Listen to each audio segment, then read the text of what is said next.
So good morning guys. तो चलिए start करते हैं आज के यानी कि 12 अक्टूबर के इंपॉर्टेंट करंट अफेयर्स को। तो इस प्रश्न में आपसे पूछ रहे हैं अभी हाल ही में किसे 2024 के लिए नोबेल पीस प्राइज से सम्मानित किया गया है। तो आंसर होगा निहोन हिंदाक्यू को। तो जापान की ऑर्गेनाइजेशन है ये निहोन हिंदाक्यू, जिसे इस साल शांति के लिए नोबेल प्राइज से सम्मानित किया गया है। उन्हें यह सम्मान दुनिया में परमाणु हथियारों के खिलाफ मुहिम चलाने के लिए दिया गया है और इस ऑर्गेनाइजेशन में वो लोग शामिल हैं जो दूसरे विश्व युद्ध में हिरोशिमा और नागासाकी पर हुए परमाणु हमले में जीवित बच गए थे और इन्हें हिबाकुशा कहा जाता है। और हिरोशिमा डे और नागासाकी डे आपको पता ही हम कब मनाते हैं, 6 अगस्त को और 9 अगस्त को।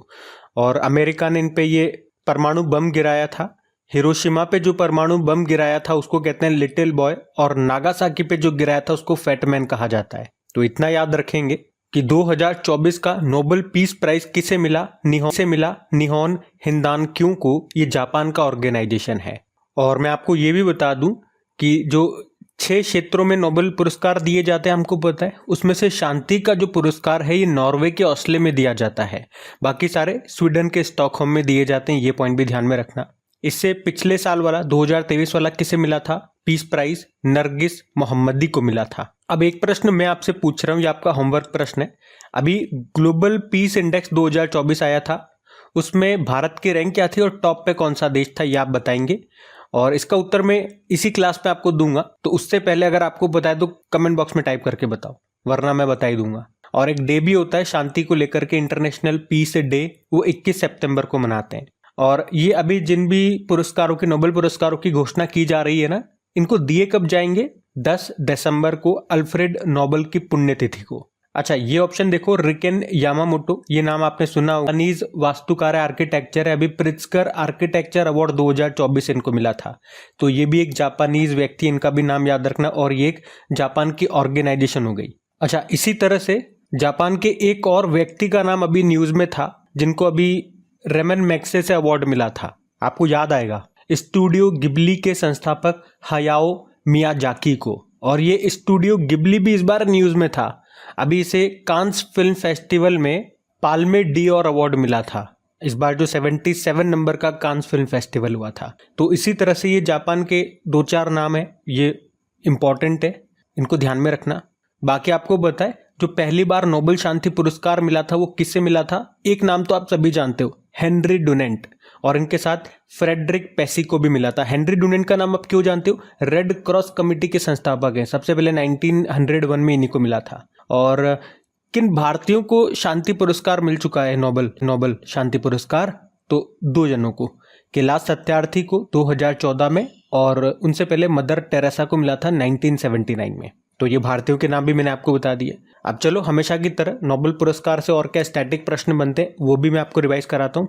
अच्छा, उससे पहले अभी तक जितने भी नोबेल पुरस्कार दिए गए हैं उनका भी हम पहले रिवीजन कर लेते हैं। तो 4 फील्ड में मिले जा चुके हैं। मेडिसिन का हमने दिखा विक्टर एम्ब्रोस और गैरी रुकुन को, फिजिक्स का जेफरी हिंटन और जॉन हॉफील्ड को, केमिस्ट्री का 3 को मिला डेविड बेकर, जॉन जंपर और डेमिस हसाबिस को, और लिटरेचर का मिला हेन कांग को। और आज हमने पीस का देख लिया, मतलब 5 फील्ड में आ गए। अब अर्थशास्त्र का बाकी है केवल, और जैसे ही वो आएगा उसके बाद आपको ट्रिकी वीडियोस का मिल जाएगा। बड़ी शानदार ट्रिक है, मजा आ जाएगा आपको पढ़ के, एक बार में याद होने वाले हैं सारे नाम। एक दिन का और इंतजार करते हैं। बाकी क्या स्टैटिक बनते हैं वो भी मैं आपको रिवाइज करा दूं। एक तो ये याद रखना लाइन कि नोबेल पुरस्कारों को स्वीडिश वैज्ञानिक अल्फ्रेड नोबेल की याद में हर साल दिए। अल्फ्रेड नोबेल, जिन्हें फादर ऑफ डायनामाइट कहा जाता है, 1901 में देना शुरू किए गए थे। 6 फील्ड में दिए जाते हैं, medicine, physics, chemistry, literature, economics और पीस। ये जो इकोनॉमिक्स अर्थशास्त्र का है 1968 से दिया जा रहा है, बाकी सारे 1901 में। और एक पॉइंट मैंने आपको आज बताया भी है कि जो पीस वाला है ये कहाँ पे? नॉर्वे के ओस्लो में दिया जाता है, बाकी सारे स्वीडन के स्टॉकहोम में दिए जाते हैं।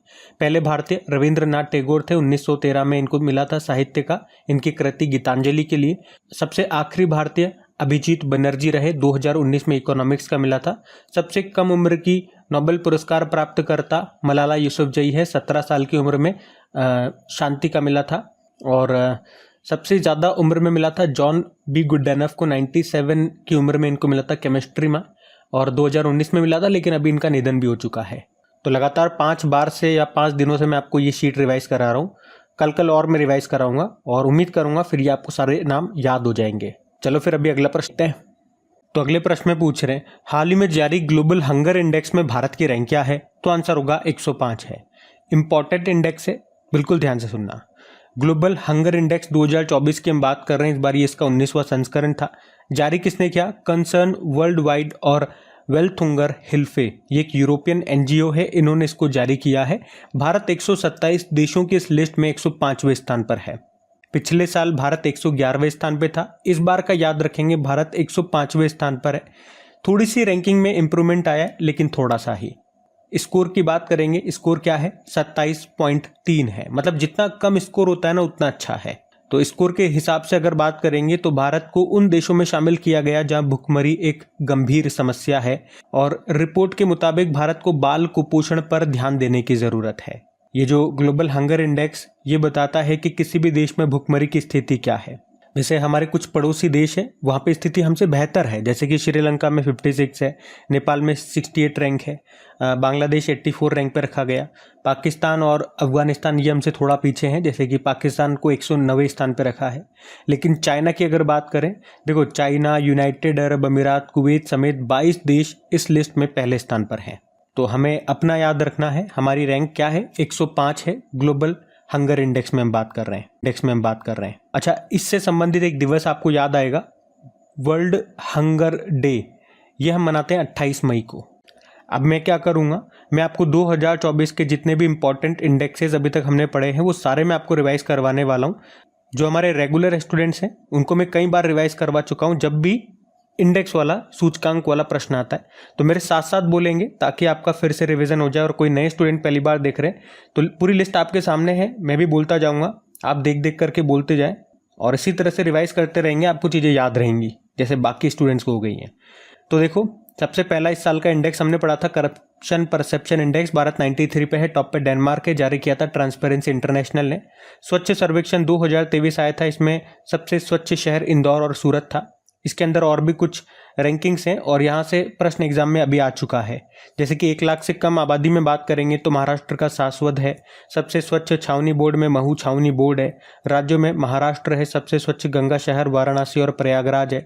सफाई मित्र शहर चंडीगढ़ टॉप पे है। हिम तेंदुआ रिपोर्ट ये पहली बार आई थी, और अभी ये प्रश्न एग्जाम में आ भी चुका है। पूछा था भारत में टोटल कितने हिम तेंदुए स्नो लेपर्ड हैं, तो 718 हैं। लेकिन पूछे सबसे ज़्यादा कहाँ पर है, तो लद्दाख में है 477, और सबसे कम जम्मू कश्मीर में है 9। टॉम ट्रैफिक इंडेक्स भी आया था, जिसमें बताते हैं सबसे ज़्यादा भीड़ भाड़ वाला शहर, तो टॉप में लंदन है। भारत में टॉप पे बेंगलुरु है, जो इस लिस्ट में 6ठे स्थान पर है। लोकतंत्र सूचकांक की अगर बात करें, डेमोक्रेसी इंडेक्स की, तो भारत 41 पे है, टॉप पे नॉर्वे है। जारी किया इकोनॉमिस्ट इंटेलिजेंस यूनिट ने। वैश्विक बौद्धिक संपदा सूचकांक वर्ल्ड इंटेलेक्चुअल प्रॉपर्टी इंडेक्स की बात करेंगे, भारत 42 पे है, टॉप पे अमेरिका है। यूएस चैम्बर ऑफ कॉमर्स ने जारी किया। लैंगिक असमानता सूचकांक जेंडर इनइक्वलिटी इंडेक्स में भारत 108वें स्थान पर है, टॉप पे डेनमार्क है। और मानव विकास सूचकांक ह्यूमन डेवलपमेंट इंडेक्स में भारत 134 पे है, टॉप पे स्विट्जरलैंड है। दोनों इंडेक्सेस को जारी किया यूनाइटेड नेशन डेवलपमेंट प्रोग्राम ने। बाकी हैप्पीनेस इंडेक्स आया, भारत 126वें स्थान पर है, टॉप पर फिनलैंड है। यूनाइटेड नेशन ने जारी किया। Global fire power index, Bharat 4थे स्थान पर है, टॉप पर अमेरिका है। बिजनेस एनवायरनमेंट रैंकिंग आई, भारत 51 पे, टॉप पे सिंगापुर है। इकोनॉमिस्ट इंटेलिजेंस यूनिट ने जारी किया। ग्लोबल यूनिकॉर्न इंडेक्स में भारत 3रे स्थान पर है, अमेरिका, फिर चाइना, फिर भारत। हुरुन ने जारी किया। दुनिया का तीसरा सबसे बड़ा ई market place, government e market place है, टॉप पे साउथ कोरिया का है। साइबर क्राइम इंडेक्स में भारत 10वें स्थान पर है, टॉप पे रशिया है। वर्ल्ड प्रेस फ्रीडम इंडेक्स में भारत 159 पे है, टॉप पे नॉर्वे है। रिपोर्टर विदाउट बॉर्डर ने जारी किया। ट्रेवल एंड टूरिज्म इंडेक्स में भारत 39 पे है, टॉप पे अमेरिका है। वर्ल्ड इकोनॉमिक फोरम ने जारी किया। ग्लोबल सिटीज इंडेक्स में टॉप पे न्यूयॉर्क है, और भारत से दिल्ली टॉप पर है, लेकिन इस लिस्ट में वो 350वें स्थान पे है। पर्यावरण प्रदर्शन सूचकांक में भारत 176 पे है, टॉप पे एस्टोनिया है। बाकी ग्लोबल जेंडर गैप इंडेक्स में भारत 129 पे है, टॉप पे आइसलैंड है। वर्ल्ड इकोनॉमिक फोरम ने जारी किया। ग्लोबल पीस इंडेक्स में भारत 116वें स्थान पर है। मैंने पूछा था ना भी आपसे प्रश्न, तो भारत 116वें पे है, टॉप पे आइसलैंड है। इसको Institute of Economic and Peace ने जारी किया था। ग्लोबल एनर्जी ट्रांजिशन इंडेक्स में भारत 63 पे है, टॉप पे स्वीडन है। वर्ल्ड इकोनॉमिक फोरम ने जारी किया। वर्ल्ड इन्वेस्टमेंट रिपोर्ट में भारत 15वें स्थान पर है, टॉप पर अमेरिका है। अंकटाड ने जारी किया। सस्टेनेबल डेवलपमेंट रिपोर्ट में भारत 109वें स्थान पर है, टॉप पे फिनलैंड है। नीति आयोग के sustainable development goal India index आया था, उसमें भारत का स्कोर 71 है, टॉप पे केरल और उत्तराखंड था। ग्लोबल लिवेबिलिटी इंडेक्स में वियना टॉप पे था, ऑस्ट्रिया की capital Vienna, economist intelligence unit ने जारी किया। प्राइम ग्लोबल सिटीज इंडेक्स में पहले स्थान पे मनीला है, फिर मुंबई और दिल्ली है, नाइट फ्रैंक ने जारी किया। सकल पर्यावरण उत्पादन सूचकांक को लॉन्च करने वाला पहला राज्य पूछेंगे तो उत्तराखंड होगा। और राज्य खाद्य सुरक्षा सूचकांक स्टेट फूड सिक्योरिटी इंडेक्स आया था, उसमें टॉप पे केरल था। वैश्विक नवाचार सूचकांक इनोवेशन इंडेक्स में भारत 39 पे है, टॉप पे स्विट्जरलैंड है। अभी टैलेंट इंडेक्स आया था, भारत 58 पे है, टॉप पे स्विट्जरलैंड है। एशिया पावर इंडेक्स आया था, भारत तीसरे पे है, पहले पे अमेरिका फिर चाइना है। शहरी शासन सूचकांक अर्बन गवर्नेंस इंडेक्स में बात करेंगे तो इसमें टॉप पे केरल है। विश्व का चौथा देश कौन सा बन गया है जिसका विदेशी मुद्रा भंडार $700 बिलियन गया? तो भारत, पहले पे चाइना, फिर यूके, फिर जापान है। एशिया पावर इंडेक्स रिपोर्ट 2024 में सबसे शक्तिशाली देश बताया गया। अच्छा, ये तो हमने ऊपर ही पढ़ लिया ना, तो ये फिर से रिपीट हो गया। तो देखो, ये अभी तक के 2024 जनवरी से लेके अभी तक जितने भी इंपॉर्टेंट इंडेक्सेस हैं ये सारे मैंने आपको यहाँ पे रिवाइज करवा दिए। और अगर आप में से कोई स्टूडेंट क्रेक एग्जाम चैनल पे पहली बार करंट अफेयर्स पढ़ रहे हैं तो आपको बता दूं, इन सभी क्वेश्चंस का और साथ में जो ये एक्स्ट्रा मैं आपको रिवीजन करवा रहा हूँ शीट्स में, ये सब आपको पीडीएफ में मिलेगा। और पीडीएफ बिल्कुल फ्री होती है। कहाँ पे मिलेगी? अपने टेलीग्राम चैनल पे, जिसका लिंक नीचे डिस्क्रिप्शन बॉक्स में है। जैसे लिंक पे आप क्लिक करेंगे डायरेक्ट वहाँ चले जाएंगे, तो वहाँ पे आप डाउनलोड कर लेना। उसके अलावा वहाँ पे ज्वाइन बटन होगा, तो ज्वाइन पे प्रेस करके उसको ज्वाइन कर लीजिएगा। उससे क्या फायदा होगा, जब भी पीडीएफ अपलोड होता है, वीडियो अपलोड होता है या कुछ भी मुझे इन्फॉर्मेशन देनी है तो सीधा नोटिफिकेशन सबसे पहले आपको मिलेगा। और अगर सेशन पसंद आए तो प्लीज़ वीडियोस को सपोर्ट ज़रूर कीजिएगा। इसलिए अपने दोस्तों के साथ में स्टडी ग्रुप में एक बार शेयर ज़रूर कर देना। और वीडियो को अभी तक लाइक नहीं करा तो लाइक कर दीजिए। आज की वीडियो के लाइक का टारगेट रखते हैं 5000 लाइक का, तो प्लीज़ वीडियो को लाइक ज़रूर कीजिएगा। अभी मैं आपको और भी बेहतरीन प्रश्न कराऊंगा, तो चलो फिर उसके लिए बढ़ते हैं आगे। तो फिर अगले प्रश्न में क्या पूछ रहे हैं? अभी हाल ही में 27वीं एशियाई टेबल टेनिस चैंपियनशिप 2024 का आयोजन कहाँ पे हुआ? ये हुआ कजाकिस्तान में। बात कर रहे हैं एशियन टेबल टेनिस चैंपियनशिप 2024 की। इस बार इसका 27वां एडिशन था और कहाँ पे हुआ? कजाकिस्तान की कैपिटल अस्ताना में हुआ। और इसमें भारतीय महिला टेबल टेनिस टीम ने ब्रोंज जीता है। इससे पहले लास्ट टाइम भारतीय महिला टीम ने इसमें ब्रोंज जीता था 1960 में, उसके बाद अब जा करके जीता है। यहाँ पे गोल्ड जीता जापान ने। वहीं भारतीय पुरुष टेबल टेनिस टीम की बात करेंगे तो उन्होंने भी ब्रोंज जीता है। और इस चैंपियनशिप में भारतीय पुरुष टीम ने लगातार ये तीसरी बार ब्रोंज जीता है। तो ये तो अभी का याद रखेंगे। इसके अलावा एक और इम्पॉर्टेंट पॉइंट आप याद रखेंगे कि 2025 में जो वर्ल्ड टेबल टेनिस चैंपियनशिप है वो कहाँ पे होगा? दोहा, कतर में। अच्छा, इंटरनेशनल टेबल टेनिस फेडरेशन की अगर बात करें, स्थापना होती है 1926 में। हेडक्वार्टर मिलेगा आपको लुज़ेन, स्विट्जरलैंड में। और आपको याद हो तो इसी साल international table tennis federation foundation का एम्बेसडर बनाया गया था शरद कमल को। और अभी जो पेरिस ओलंपिक हुए थे उसके उद्घाटन समारोह में जो शरद कमल हैं वो पीवी सिंधु के साथ भारतीय ध्वजवाहक रहे थे, फ्लैग बियरर, ये भी याद रखना। अच्छा, अभी ये चैंपियनशिप कजाकिस्तान में हुई ना, तो कजाकिस्तान से आपको याद आएगा इसी साल काजिंद एक्सरसाइज हमने कजाकिस्तान के साथ में किया था। कहाँ पे? उत्तराखंड में। और अभी शंघाई कोऑपरेशन ऑर्गेनाइजेशन SCO की जो समिट हुई थी वो भी कजाकिस्तान में ही हुई थी। ये पॉइंट भी ध्यान रखिएगा। और यहाँ पे ये हमारे कुछ टेबल टेनिस प्लेयर्स हैं, ये अक्सर न्यूज़ में रहते हैं। शरद कमल, जी साथियान, मनिका बत्रा, मानव ठक्कर, श्रीजा अकुला, पोलोमी घटक, सौम्यजीत घोष। तो इनके नाम याद रखना। इस तरह के प्रश्न स्टैटिक में आ जाते हैं, खिलाड़ी का नाम देकर के खेल पूछ लेंगे, ठीक है? ध्यान रखना। अगला प्रश्न देखते हैं। तो अगले प्रश्न में पूछ रहे हैं, हाल ही में अंतर्राष्ट्रीय बालिका दिवस कब मनाया गया? तो आंसर होगा 11 अक्टूबर को। तो हर साल 11 अक्टूबर को अंतर्राष्ट्रीय बालिका दिवस के रूप में मनाया जाता है। पहली बार 2012 में मनाया गया था। थीम क्या है? भविष्य के लिए बालिकाओं का दृष्टिकोण, vision for the girls, vision for the future. अच्छा, इसी तरह से एक राष्ट्रीय बालिका दिवस भी होता है, नेशनल गर्ल चाइल्ड डे, वो हम 24 जनवरी को मनाते हैं। अब आप लोग मुझे बताइए, 24 जनवरी को एक और दिवस होता है, वो कौन सा दिवस है? एजुकेशन से संबंधित ही कोई दिवस होता है, हिंट भी मैंने आपको दे दिया। बाकी एक प्रश्न और ध्यान रखना, भारत की पहली बालिका पंचायत कहाँ पे शुरू हुई थी? ये प्रश्न एग्जाम में पूछा गया प्रश्न है, मैंने आपको कई बार पढ़ाया है। तो आंसर होगा गुजरात में, गुजरात के कच्छ जिले में।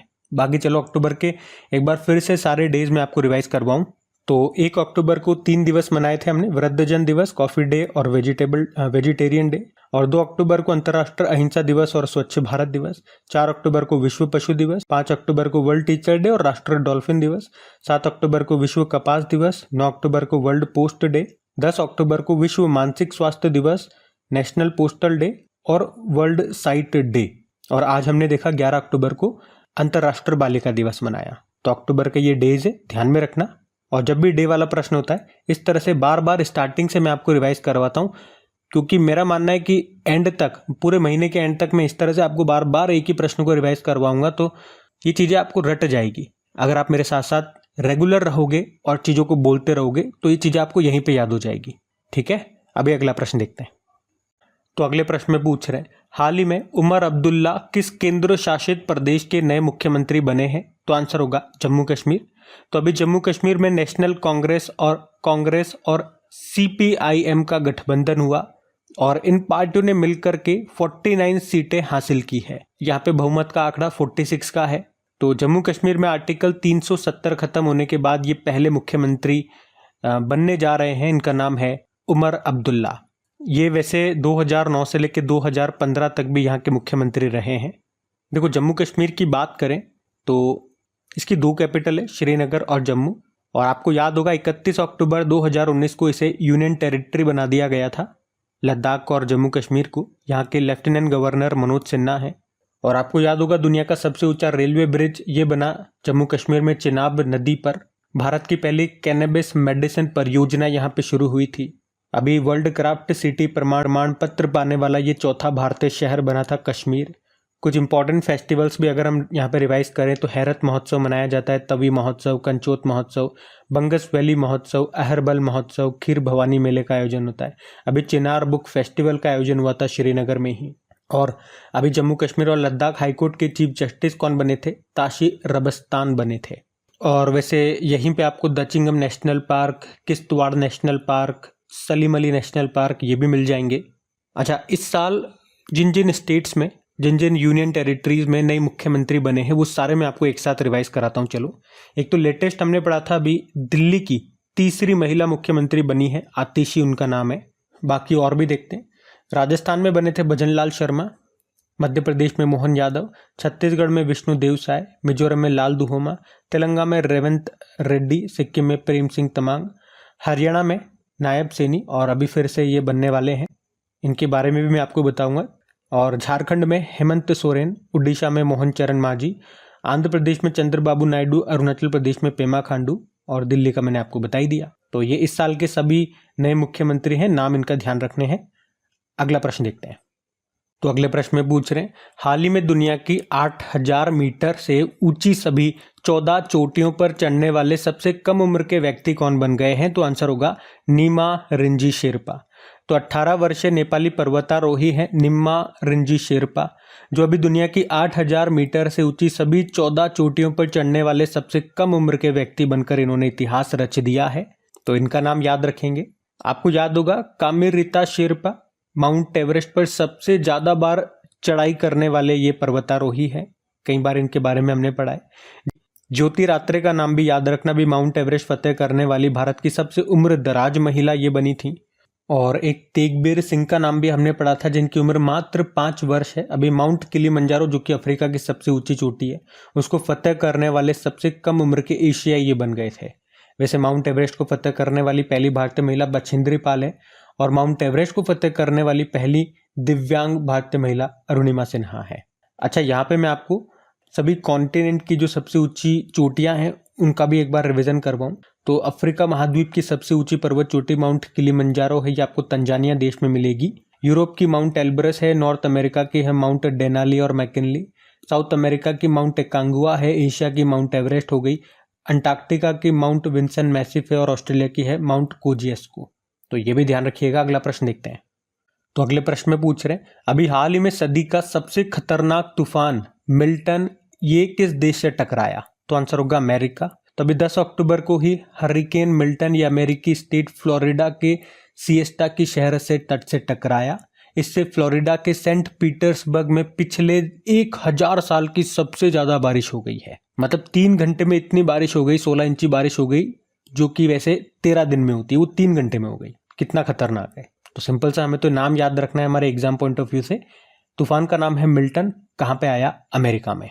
चलो, तूफान की बात है तो 2024 में और कौन कौन से तूफान हमारे न्यूज में रहे थे एक बार देखें तो अभी शानशान चक्रवात जापान से टकराया था और एम्फिल ये भी जापान में आया था। अल्वारो मेडागास्कर से टकराया था, 2024 का पहला था ये। रेमल ये बंगाल की खाड़ी में आया और इसका नाम ओमान ने रखा था रेमल, जिसका मतलब होता है रेत। अभी असना ये अरब सागर में आया था, इसका नाम पाकिस्तान ने रखा था, जिसका मतलब होता है स्वीकार करना या प्रशंसा करने योग्य। अभी सुपर साइक्लोन यागी आया था, चाइना वियतनाम से ये टकराया था और भारत ने प्रभावित देशों की मदद करने के लिए एक ऑपरेशन शुरू किया था, उसका नाम भी याद रखना। उस ऑपरेशन का नाम ऑपरेशन सद्भाव है। और हेलेन ये अमेरिका से ही टकराया था। और आज हमने पढ़ा है अमेरिका से एक और टकरा गया, मिल्टन। उससे पिछले साल के भी अगर कुछ इंपॉर्टेंट मैं आपको रिवाइज कराऊं तो जैस्पर ये ऑस्ट्रेलिया में आया था, मिचांग बंगाल की खाड़ी में आया था, नाम रखा था इसका मिचांग किसने? म्यांमार ने। हेमून बोल दो या हामून बोल दो, बंगाल की खाड़ी में आया था, नाम रखा था ईरान ने। तेज अरब सागर में आया था, भारत ने नाम रखा। बिपरजॉय अरब सागर में आया था, बांग्लादेश ने नाम रखा। और मोचा बंगाल की खाड़ी में आया था, यमन ने इसका नाम रखा था। तो ये ध्यान रखिएगा, मैंने आपको सारे रिवाइज करवा दिए। अगला प्रश्न देखते हैं। तो अगले में पूछ रहे हैं, अभी यूनाइटेड नेशन पॉपुलेशन फंड इसने मात्र स्वास्थ्य और परिवार नियोजन में अग्रणी भूमिका के लिए किस देश को सम्मानित किया? तो आंसर होगा भारत। तो यूएनएफपीए मतलब यूनाइटेड नेशन पॉपुलेशन फंड, और इसी ने मातृत्व, स्वास्थ्य और परिवार नियोजन को आगे बढ़ाने में भारत की साधारण प्रगति को मान्यता दी है, क्योंकि हमारा जो स्वास्थ्य मंत्रालय है वो मातृ मृत्यु दर को कम करने के लिए कई तरह के प्रोग्राम चला रहा है और उसी के लिए इसको ये सम्मान मिला है। अच्छा, यूनाइटेड नेशन पॉपुलेशन फंड की बात करें, स्थापना होती है 1969 में, मुख्यालय न्यूयॉर्क में हो गया और इसके हेड है नटालिया कानेम। अच्छा, भारत अभी और भी कई कारणों से न्यूज़ में था, मैं एक बार आपको रिवाइज करवाऊं तो चीज़ें आपके क्लियर हो जाएंगी। जैसे कि अभी भारत को 2024 के लिए अंतर्राष्ट्रीय संगठन एशियाई आपदा तैयारी केंद्र का अध्यक्ष बनाया गया था। 2024 में यूनेस्को के विश्व धरोहर समिति की 46वीं सत्र की अध्यक्षता भारत ने की नई दिल्ली में। 2024 में वर्ल्ड टेलीकॉम स्टैंडर्डाइजेशन असेंबली की मेजबानी ये भारत करेगा। 2025 में FIH hockey mains junior world cup ये भारत होस्ट करेगा। अभी भारत ने 2024 में 46वें अंटार्कटिक संधि परामर्श बैठक की मेजबानी की थी केरल के कोच्चि में। वर्ल्ड ऑडियो विजुअल और मनोरंजन शिखर सम्मेलन का आयोजन ये भारत में होगा, गोवा में। और तीसरे वॉइस ऑफ ग्लोबल साउथ शिखर सम्मेलन की मेजबानी ये भारत ने की। पहले बिम्स्टेक बिजनेस शिखर सम्मेलन को होस्ट किया था भारत ने नई दिल्ली में। नागरिक विमानन पर दूसरा एशिया प्रशांत मंत्री स्तरीय सम्मेलन भारत में हुआ। नेचर के अध्ययन के अनुसार दुनिया का सबसे बड़ा प्लास्टिक प्रदूषक देश भारत को बताया। अमेरिका के नेतृत्व वाले खनिज सुरक्षा वित्त नेटवर्क में अभी भारत शामिल हो गया। 2025 में पहले खो खो विश्व कप की मेजबानी भारत करेगा। और भारत ये अंतर्राष्ट्रीय ऊर्जा दक्षता जो हब है जिसका मुख्यालय पेरिस में है उसमें भी शामिल हो गया। अभी हमने पढ़ा भारत ने अभी ट्रैकोमा जिसका संबंध आंखों से है, आंखों को प्रभावित करता है ये, और अभी भारत इससे मुक्त भी हो गया है, इस भारत ने समाप्त कर दिया। दक्षिण पूर्व एशिया के लिए 77वीं WHO क्षेत्रीय समिति की बैठक यह भी भारत ने ही की थी नई दिल्ली में। तो इन सब कारण से भारत न्यूज़ में था। उस सारे पॉइंट इंपॉर्टेंट वाले मैंने एक साथ आपको यहाँ पे रिवाइज करवा दिए हैं। बार बार मैं आपको रिवाइज करवाता हूँ, ऐसा नहीं होगा कि एक ही बार रिवाइज करा दूं तो इतने सारे पॉइंट एक बार में हम कैसे याद रखेंगे। ये प्रश्न आ सकता है जो पहली बार जो स्टूडेंट यहाँ पे पढ़ रहे हैं। जो रेगुलर है उन्हें पता है कि बार बार ये शीट हम रिवाइज करते रहते हैं, एक बार नहीं होगा, 2 बार नहीं होगा, 10 बार नहीं होगा, 20 बार में तो होगा, 25 बार में तो होगा। तो जब भी भारत की बात होती है मैं इसी तरह से चीज़ों को अपडेट करके मैं आपको रिवाइज कराता हूँ। बस रेगुलर आपको रहना है और ध्यान से पढ़ना है और मेरे साथ साथ बोलना है, बाकी सारी चीज़ें फिर धीरे धीरे आपके माइंड में सेट होती जाएगी। ठीक है, अगला प्रश्न देखते हैं फिर। तो अगले में पूछ रहे अभी हाल ही में सिंगापुर ओपन स्नूकर 2024 का खिताब जीता किसने? पंकज आडवाणी ने। तो अभी बिलियर्ड्स में भारतीय खिलाड़ी हैं पंकज आडवाणी और इन्होंने ही जैडन ओंग को हरा करके सोंगहे सिंगापुर ओपन का खिताब जीत लिया है। आपको याद हो तो एशियन बिलियर्ड्स चैंपियनशिप 2024 जो कि रियाद में हुई थी उसमें मेंस टाइटल जीता था ध्रुव सेतवाल ने और वुमेन्स टाइटल ये अनुपमा रामचंद्रन ने जीता था। अगर आपसे कभी पूछे ना कि वर्ल्ड बिलियर्ड्स टाइटल जीतने वाले पहले भारतीय कौन थे तो विल्सन जॉन्स थे। 1958 में उन्होंने ये टाइटल जीता था, ध्यान रखना। अगला प्रश्न देखते हैं। तो अगले प्रश्न में पूछ रहे हाल ही में माइंडफुल इंडिया शिखर सम्मेलन का तीसरा संस्करण कहाँ पे आयोजित किया जाएगा? तो आंसर होगा मुंबई में। तो यहाँ पे हम बात कर रहे हैं माइंडफुल इंडिया समिट 2024 की। इस बार ये तीसरा संस्करण हुआ इसका, 17 और 18 अक्टूबर 2024 को होगा। कहाँ पे? मुंबई महाराष्ट्र में। और आयोजन करने का उद्देश्य स्वास्थ्य और अधिक सहानुभूतिपूर्ण कार्य वातावरण बनाने के लिए आवश्यक रणनीतियों, आवश्यक जो भी पॉलिसीज होती है उनके साथ नेताओं और पेशेवरों को एक साथ लेकर के आना। थीम है व्यवधान के युग में आगे बढ़ना, moving forward in an era of disruption. और शिखर सम्मेलन वाला प्रश्न है समिट्स, और अभी कल परसों ही मैंने आपको 2024 की सारी समिट्स रिवाइज कराई थी। तो आज हम रिवाइज नहीं करेंगे। आज का सेशन चलो यहीं पे एंड करते हैं। बाकी कमेंट करके ज़रूर बताइएगा सेशन आपको कैसा लगा। अच्छा लगा वीडियो को प्लीज़ सपोर्ट ज़रूर कीजिए। कैसे कर सकते हैं अपने दोस्तों के साथ में, स्टडी ग्रुप में, व्हाट्सएप ग्रुप पे, टेलीग्राम ग्रुप पे, फेसबुक वगैरह जो भी आप यूज़ करते हैं एक बार प्लीज़ शेयर ज़रूर कीजिएगा। और अभी तक वीडियो को लाइक नहीं करा तो लाइक कर देना। चलो पीडीएफ के बारे में तो मैंने आपको बता दिया, अभी कल के करंट अफेयर्स का मैं आपको क्विक रिवीजन करा दूं, फिर हम सेशन एंड करते हैं। तो पहला प्रश्न आपसे पूछा था, अभी एक टेनिस खिलाड़ी ने संन्यास की घोषणा कर दी, किंग ऑफ क्ले कोर्ट के नाम से जानते हैं, नाम बताइए। राफेल नडाल है। फिर पूछा 2024 के लिए साहित्य का नोबेल पुरस्कार के लिए चुना गया हैन कांग को। और कौन सा राज्य 38वें राष्ट्रीय खेलों की मेजबानी करेगा, तो उत्तराखंड। भारत सरकार के द्वारा रतन टाटा जी को पद्म विभूषण कब दिया गया, 2008 में। विश्व मानसिक स्वास्थ्य दिवस कब मनाया, 10 अक्टूबर। भारत का पहला हृदय प्रत्यारोपण करने वाले व्यक्ति का निधन हो गया, नाम बताइए, तो P Venugopal. Women's T20 cricket में 2000 रन बनाने वाली सबसे यंग प्लेयर बन गई है शेफाली वर्मा। और अभी एक बुक है वॉर, इसको किसने लिखा है, बॉब वुडवर्ड। भारत, ब्राजील और दक्षिण अफ्रीकी नौसेनाओं के बीच में एक समुद्री अभ्यास हुआ, इप्सामार, कहाँ पे, साउथ अफ्रीका में। और आखिरी प्रश्न था 21वें भारत आसियान समिट का आयोजन ये कहाँ पे किया गया, तो आंसर होगा लाओस में। तो चलो कल का भी होमवर्क प्रश्न देखते हैं और सेशन एंड करते हैं। तो कल आपसे पूछा था भारत का पहला एरोस्पाइक रॉकेट इंजन का सफल परीक्षण किसने किया, तो आंसर होगा स्पेस फील्ड ने। आप सभी ने प्रश्न का बिल्कुल सही उत्तर दिया। अब ये आज का आपका होमवर्क प्रश्न।